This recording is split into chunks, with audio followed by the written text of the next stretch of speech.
BRS పై మంత్రి కోమటిరెడ్డి వెంకటరెడ్డి తనదైన శైలిలో విమర్శలు చేశారు. తాను ఎప్పుడో చెప్పినట్లు బీఆర్ఎస్ 5 ముక్కలు అవుతుందన్నారు. బీఆర్ఎస్ పెన్షనర్ల సంఘం అధ్యక్షులుగా కేసీఆర్ అవుతారన్నారు.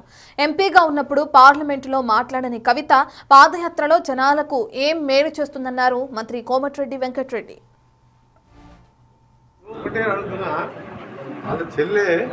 హరీష్ రావు, సంతోష్ రావు మా బావను మొత్తం దోచుకుని మొదటి తరపులో కాళేశ్వరం పేరు మీద రావన్న నువ్వు జాగ్రత్త, నీ పని కూడా కథమైద్ది అన్నాడు. దాని మీద జవాబు చెప్పమా.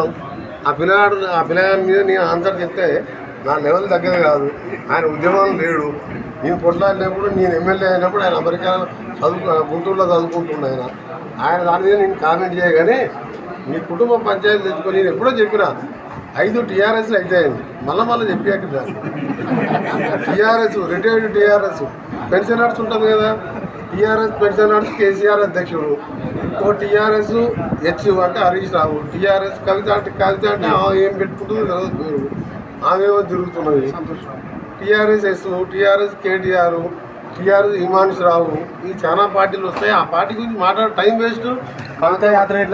కాటన్ ఒడ్డు ఖరాబ్ మీరు అడుగుతుంటే బొందల పడ్డ పార్టీని పట్టుకొని ఎందుకు?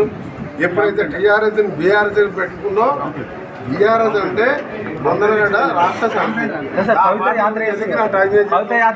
నాకు రైతులు ఆయన ప్రజల మధ్యలో ఉండే మనిషి. ఎన్టీఆర్ పార్లమెంట్లో ఆమె ఎప్పుడైనా మాట్లాడిందా? పార్లమెంట్లో మా ఎంపీ గారు చూసిన్నారు 2 ఏళ్ళకి వెళ్ళి ప్రతి ఇష్యూ మీద ఏ విధంగా స్పందిస్తున్నాం. గెలిచినప్పటికెళ్ళి కవితలు ఎప్పుడైనా చూసిందా? ఎప్పుడు హైదరాబాద్లో ధరణి, ఇది కాలేజీలో ఇదే